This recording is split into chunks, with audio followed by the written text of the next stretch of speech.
Hey there YouTube, Doc's Motorcycle Service, rawr, rawr, rawr, rawr, rawr. Welcome back to the shop. YouTube, we got the camera in our hand, just kind of messing around here today. Want to give you a little update on what's going on and where we're at. And by gosh, we're moving right along. We're getting things unpacked. Right down here is the boxes that we've unpacked, and all of this on the tabletops is stuff that was in those boxes. And by gosh, we've got it laid out so we can look at it, and we got more behind us over here. Down here we got our old hoses. We got some chrome, we got the horn, got the toolbox, got the mirrors, got our air filters. Got some more powder coated brackets down here, foot controls, shifter, pegs. Here we got our oil filter and the bracket. Just want to talk real quickly right here. You notice all these Ziploc bags. Tech tip, I'm telling you, brother, you find yourself in a situation like we did, okay? You never know what's going to happen. When we started tearing this bike down, I guess it was probably 2018, beginning of 2019, we didn't know there was going to be a COVID. We didn't know that the world was going to shut down. But just like every project that I've always worked on, and I've said this before, take and sort your stuff.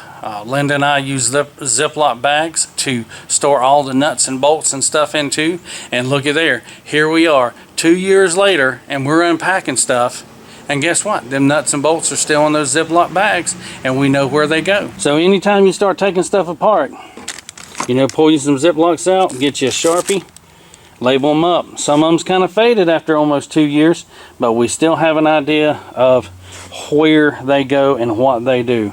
Got the old oil cooler over here, rear master cylinder in there. This table starts the beginning of the new stuff. Seat that we got upholstered, all of our controls for the front. Here's the old manifold that we hand polished. And there'll be a link up here to that on how to hand polish aluminum and make things look good. We got some chrome back here. We got a chain guard. We got our the swing arm covers. We got our 2 chrome gas caps in there. Here is the stator and the bell and the regulator rectifier that we're going to be talking about in the next video, which actually started, well, it was the precursor to us starting to restore on this bike. We'll talk about that. Had an issue with the stator. Had to go deep into the bike, taking a lot of stuff off to get it replaced. And while we were there, the executive decision was made just to go ahead and do a full restore on her. Got more brackets over here that were powder coated.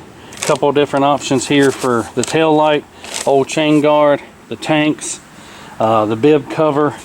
Got all of our lines and our cables here, floorboards, the original chain drive system that came with the bike, even though it had a belt drive on it, and the starter over here, which is going to be replaced because of some changes we had to make on the bike. But yeah, I mean, that's where we're at with the stuff that's got to go on it. And oh, by the way, we still have all of this stuff, and this is going to be talked about in drive train 2 or engine bay 2 series of the motorcycle. So that's your update. We're in December 2022 here. I appreciate you hanging around and sticking with us through this entire project. So as always, ride safe, handle your business, save some money, and cut!